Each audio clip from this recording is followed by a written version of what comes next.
So then let's talk about the resources. So if we focus maybe on the writing area, what sort of resources would you have available in the writing area? Right, yeah. So in the resources in the writing area, I'd have different types of paper, lots of different types of pens. I know children tend to write with pencil at school, but that's a bit boring for them. So I'll have highlighters, fluorescent pens, sparkly pens, whiteboard pens, wipers. Um, I love a whiteboard so the children can take whiteboards out. Um, in every classroom I teach, no matter what year group, I always have clipboards. Yes, And so especially popular the tool, yeah. younger children love it, and they'll take a clipboard and they'll go off and they'll do their writing in whatever area they choose to go to.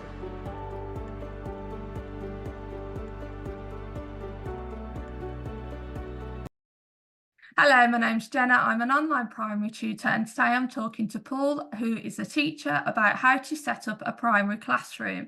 If you are in the process of setting up a primary classroom, let me know in the comments down below. In this video, we are going to be discussing how to set up a classroom on your own with your own class versus with a partner teacher. Thank you very much for joining me today, Paul. Hi, how are you? Lovely. Now let's first look at your role. So what is your current role at the moment within the classroom? So within the classroom at the moment, I'm a year three teacher, part time. And what does that involve? So I have general classroom responsibilities. I teach maths and English on my day, and I teach certain subjects such as geography and art in the afternoon. So I plan and teach my subjects, and my partner does the same. Very good. Now we're talking about classroom setup today. So for those that don't know what that means, can you give a brief explanation as to what that means? Yeah, so for me, setting up the classroom is setting up not just the tables, but the displays and the environment, just so that it's just right for the children. And I always aim for it to be independent space for the children that they can use. So you've kind of mentioned a few things there. So generally, before going into too much detail, what are the main core things that a teacher needs to think about? So you've got displays, you've got tables. Is there anything else?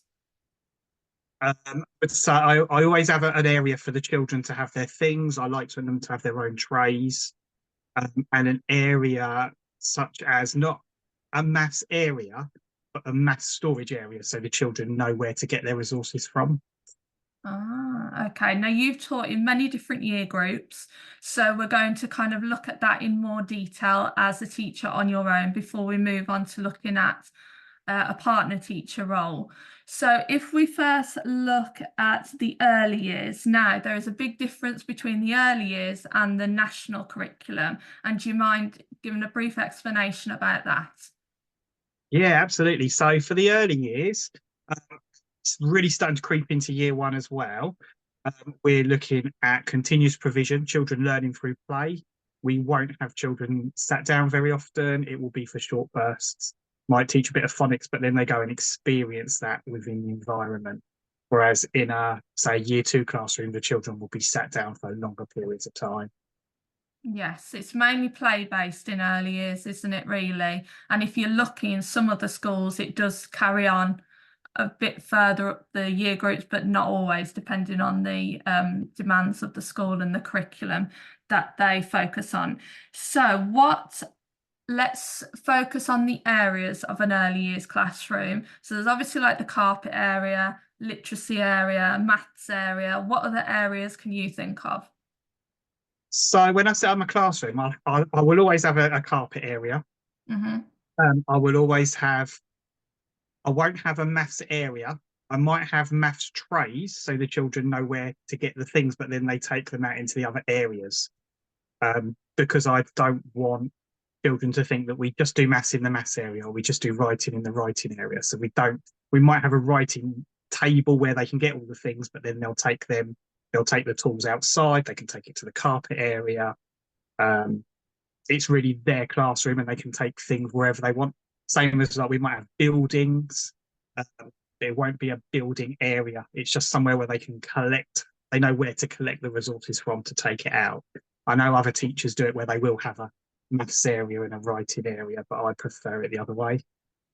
Yeah, when I first started in early years, it was very much you had your areas and you stuck to those areas. But like you've just said, that's how I progressed in teaching, where you kind of had the resources available, but you incorporated it around the classroom to develop the learning.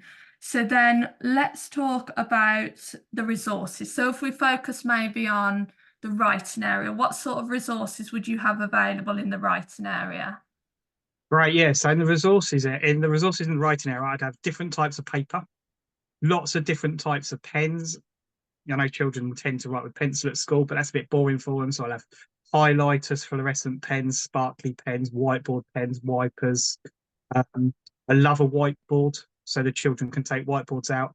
Um, in every classroom I teach, no matter what year group, I always have clipboards, Yes, and so a especially popular the tool, yeah. younger children love it. And they'll take a clipboard and they'll go off and they'll do their writing in whatever area they choose to go to.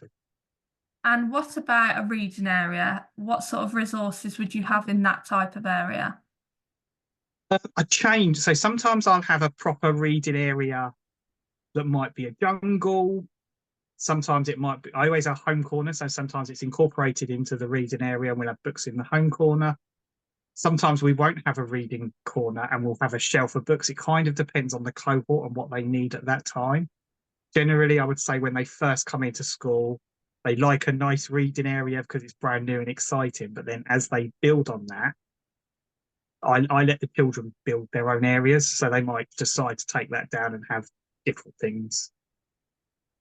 Now, you've just mentioned a home corner. Now, if you're in the world of early years, you'll know what that means. But to someone who's never worked in education before, they'll be like, a home corner? What on earth are you referring to? So if you could just explain what that is. Yeah, so home corner will be a little area in the classroom that is a little bit like home for the children. So it might have a kitchen, might have like a sofa where they can chill out, they can read, they can do things that they would do at home, and it just makes a really nice link between home and school, especially for those children that might be a little bit lacking in confidence or haven't experienced lots of different things. It's a bit of security for them. Definitely, definitely, because some children do find it overwhelming being in a school environment and just that reminder of home. And it's also good from a teacher's point of view because it's good for observation, because obviously things happen that you can get language and understanding about a variety of things. So then let's look at the displays. Now, displays, in my experience, are interesting, especially in early years, because I don't know if you're going to know what I'm going to say already, but for some reason, we have really high displays in early years, which is ridiculous because they're meant to be for the children, but it's not often the case. And in reality, I think they should be at child height. But obviously, old buildings, they just all do the standard classroom. What's your experience in regards to displays, how you use them, and how to make them actually beneficial for children? Yeah, I would agree. High displays is quite normal. I would say. I always, if possible, have at least one board moved as low as possible. I call the drawing board or the drawing wall. So the Oh, children can lovely. have a variety of resources. They can just go and draw on it. If we're practicing phonics, they can start their writing. And then we can save the paper, like we roll it up and save it, so it shows progress through the year. Um, I would say, with regards to the actual displays, we do have to be really careful that they don't just become wallpaper. And it looks really lovely and pretty, and we spent loads of time doing it, but the children never look at it and it's never used, which some people and some SLT tend to love.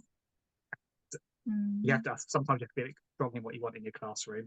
So, for instance, my maths board will be blank except for the numbers that we're working on, and then we'll build it up together. And then when we're doing any learning, any continuous provision, then I always refer back to the boards and the learning that we've done. So that pulls it all together.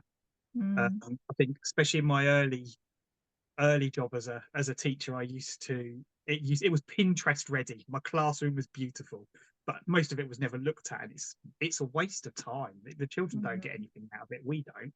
People will walk in and say, "Oh, that looks lovely. You're a great teacher." No. You spent so much time on the displays. that it's often taken away from the planning or something else. So yes, there's a whole in discussion we could have all about that.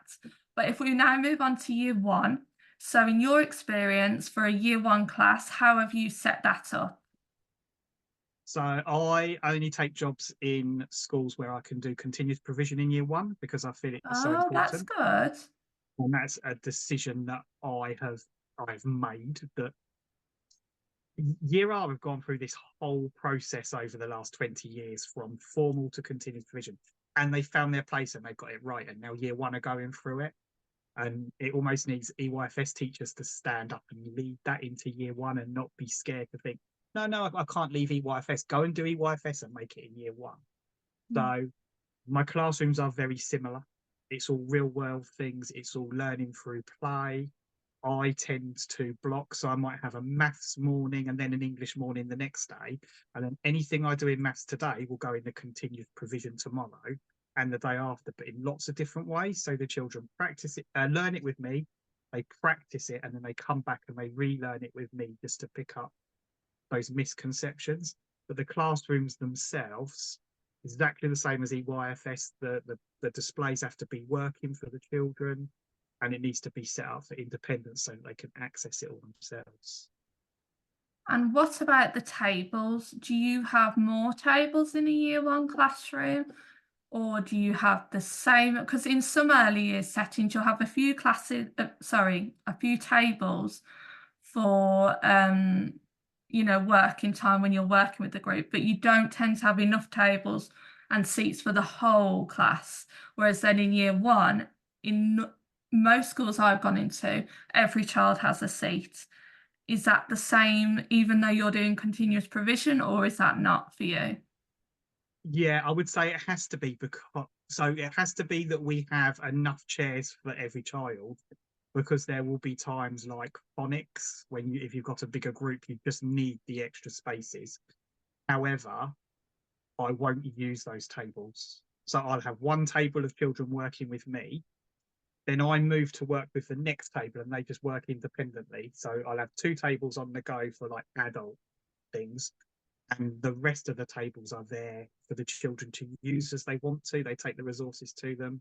I always have a dining table, a big dining table with no chairs so children can stand up at them in year one. And that really helps them as well, because children often don't, or certainly some children don't want to be sat down formally Hmm. writing, but if they can stand at a table and write, it makes it all more exciting.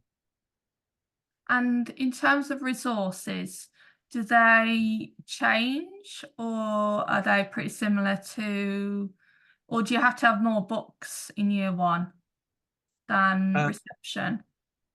I would say the resources are similar, but they might change depending on the group. So you might have things like 100 squares and multiplication tables in year one, year two that might not necessarily have in year R, depending on the children. Mhm. Now let's think about year two. Is it normally continuous provision when you've worked in year two, or is it gone very, very formal by that point? I try and keep it continuous provision until about Christmas. Right. However, and I've been to visit some schools that have done that really successfully all the way through year two. I personally haven't quite managed to make it work with all the pressures of stats, but it's something that when I go back into year two, I'll certainly be working on, because I see year two as the link between early years and year one being the early years, and then that more formal year three learning. And how does the classroom look in year two in comparison to even year one, really?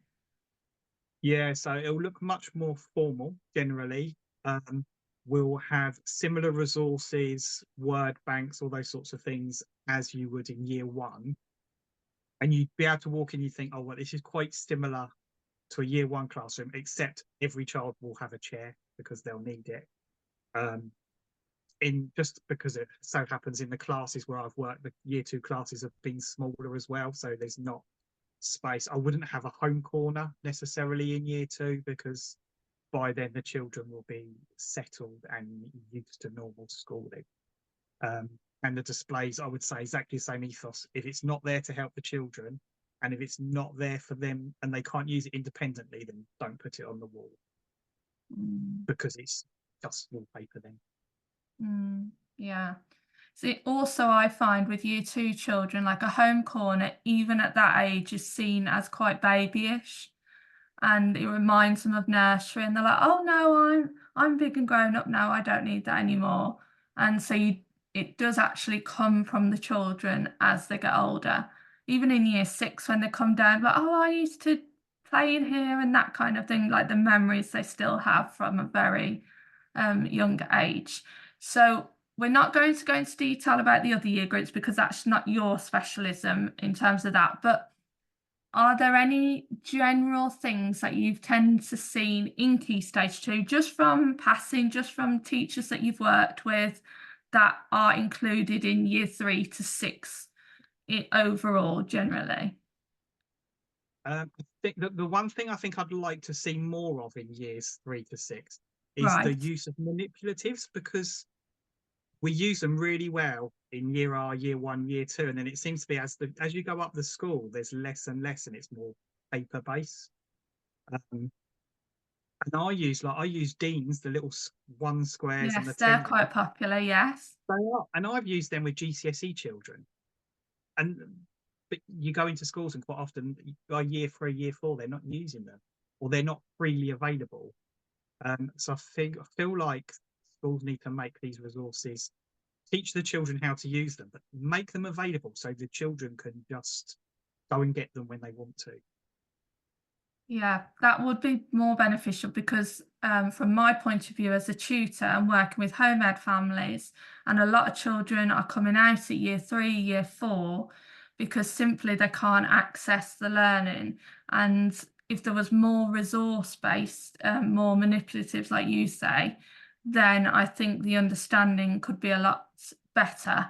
And, you know, that children would be able to access the learning rather than, you know, just because it can be a bit boring just doing worksheets all the time, can't it? From a teacher point of view as well as a child's point of view.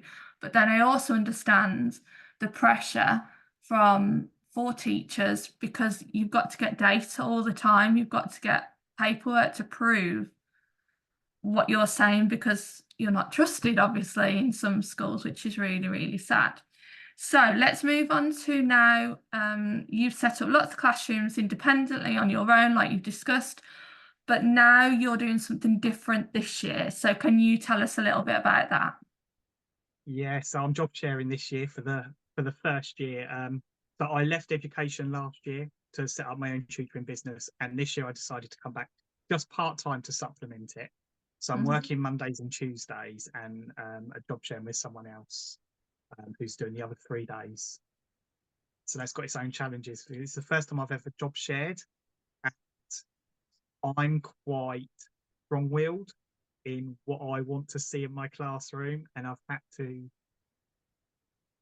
tailor it back a little bit and understand that other people might see things a little different to me. It is very much teamwork. I've seen it when it's worked really, really well, and it's really good when it works really, really well. But then when it doesn't work well, it can be a bit awkward at the end of the day. So what do you think for yourself and for others that are going to be, you know, working with a partner teacher, never done it before? Let's think about the relationship. How can you start to build up a positive relationship with another teacher who you will work very closely with? Yeah, as I've thought about this long and hard, I think the biggest thing for me is that communication Mm, and just talking to each other. And if you don't agree with something, being confident, but in a nice way, to say why you disagree, and that they can feel the same, that they can do the same, and that they can disagree. Because if you hold on to things and you don't share it, they might be feeling the same way as you, but neither of you are saying it. mm. So it's really come into that understanding of what it's going to look like, what the classroom needs to have, so that you're not ending up resenting each other. Definitely. I've seen it work quite well when some partner teachers, they'll have other's numbers, so they'll text each other maybe in the week if that's what they both want, or they might have a book that they write notes in before they've left, that kind of thing. But you told me offline, basically that you were going to have a meeting with your partner teacher. Now, what sort of things do you think you'll discuss in order to be able to, have you set up your classroom yet, or is that to come? No, so that's to come. So we had an initial meeting where we decided who was going to teach what and who was going to plan what.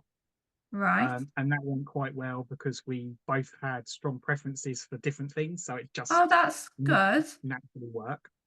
Um, then we've got another, so we're going to have a day planned towards the end of August, excuse me, towards the end of August, where we sit down, we talk about what boards we want, where we want tables, because some people like collaborative tables, some people like lines of tables and individual tables. So we're going to have a meeting, discuss what we want to do with it, do it together, because we're building it together. It's not a case of, oh, you go away and do that and you go away and do that, and then I'm not happy with what you've done, we'll do it together. So I feel like there'll be more agreement that way because we've built it as a team.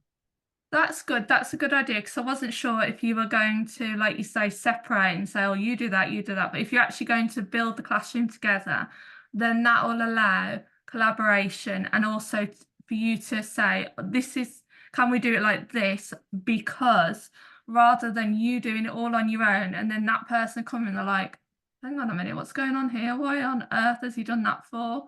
But often when you listen to somebody's explanation, and you explain, oh, from my experience, this has happened because, and then if the other person's still not 100% like happy, they can say, oh, maybe can we just adjust it like this? And then hopefully you can like meet each other halfway.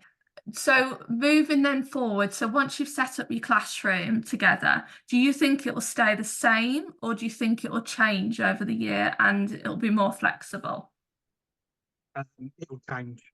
I have never, this is what, 25, 26 years, I've never managed to keep a classroom the same because every cohort of children is different. Every cohort of children have different strengths and different areas of development. So it will change. It might change at certain times of the year as well if you need more space for Christmas performance practice and things like that. Oh, that'll be a whole ball game, different ball game for Christmas. Exactly. Yeah, so yeah, I feel like everything needs to change. It needs to be flexible. We might think, well, this part of it's not working at all, so let's change it. This bit's working really well, so let's make more of it like that. Or the children are just finding this isn't working for us. Mm. Because also it depends on relationships with children, because you'll find maybe that one child just does not, no matter what kind of strategies you put in place to get that child to work with that other child, they might just not go well together. So you have to move them because of that and that kind of thing. What about technology in the classroom? Do you have much of Um, that, or is we that, have some. oh, Whether we use it or not is a different matter. I am not very good at technology. Difficult. That is my area of development, shall we say? So we do have iPads that we can use when we need them. I very rarely get them out, and it is something I'm aware of because we're training the children at the end of the day to go into society, have jobs, knowing that some of those jobs aren't even invented yet, and they're going to be relying on technology that I can't do myself. mm. So I have a whiteboard and I have my PowerPoint and I do all my planning on my PowerPoint and it looks lovely, but then I'll pull over my normal like talk and talk thing and handwrite it because I don't know, it just feels more natural to me. So is technology not readily available in the classroom then? Is it kind of a teacher-led kind of thing at the moment? I think any school, even when it's been readily available, I haven't used it as much. Uh, it's I interesting. Some struggle with schools have technology. lots, and then other schools, they're not really as fussed about it. So then moving forward, for a new teacher starting out and setting up their classroom, what advice would you give to them setting up on their own versus what advice would you give to them setting up with a partner teacher for the first time?